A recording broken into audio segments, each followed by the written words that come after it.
بسم الله الرحمن الرحيم. عارف مين هو الزومبي؟ سمعت عن الزومبيز اللي هم اكلي لحوم البشر؟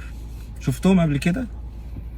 لا، دول موجودين قوي اليومين دول، موجودين بقالهم مدة على فكرة ومنتشرين جدا. زومبيز دول ممكن تلاقيهم في الكافيهات، ممكن تلاقيهم في النادي، ممكن تلاقيهم في البيت، ممكن تلاقيهم في الشغل، ممكن تلاقيهم في الشارع، تحتك بيهم في كل حتة. مين بقى هم الزومبيز دول؟ الزومبيز دول اللي هم الناس بتتكلم على الناس من ورا ظهرها. عنده كده يعني ايه، موهبة ان هو يقعد يقول مساوئ غيره من ورا ظهره في عدم وجوده. طبعا دي مشكلة كبيرة جدا، دي حاجة بشعة. بص ربنا بيقول ايه: ولا يغتب بعضكم بعضا أيحب أحدكم أن يأكل لحم أخيه ميتا فكرهتموه. بص ربنا شبهها بإيه؟ بتتكلم على حد من ظهره كأنك بتاكل في لحمه. مشكلة ان في ناس بتبقى موجودة في قعدات ممكن هو اصلا ما يعرفش الشخص ده، بس يضطر يعمل ايه؟ يجامل عشان الناس بقى، فشتيمة كده فيبصوا له: ها ايه النظام؟ انا تمام معاكم. معاهم ايه يا باشا؟ يعني الناس دي قاعدة بتاكل في لحم الراجل، دخلت انت خدت قطمة كده على السريع.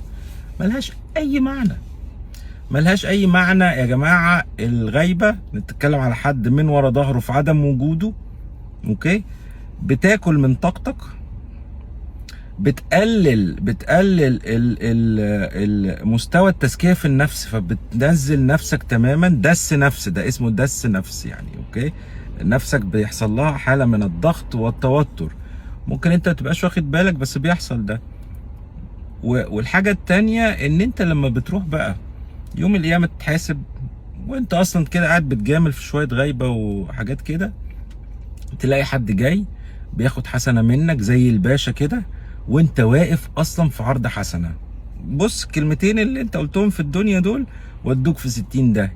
فلا تبقى زومبي ولا تجامل زومبي، وخلي بالك من نفسك، اوكي، لان الموضوع ده مشكلة كبيرة، اوكي. فأتمنى كده يعني الزومبيز ينقرضوا في الفترة القريبة دي إن شاء الله. والسلام عليكم ورحمة الله وبركاته.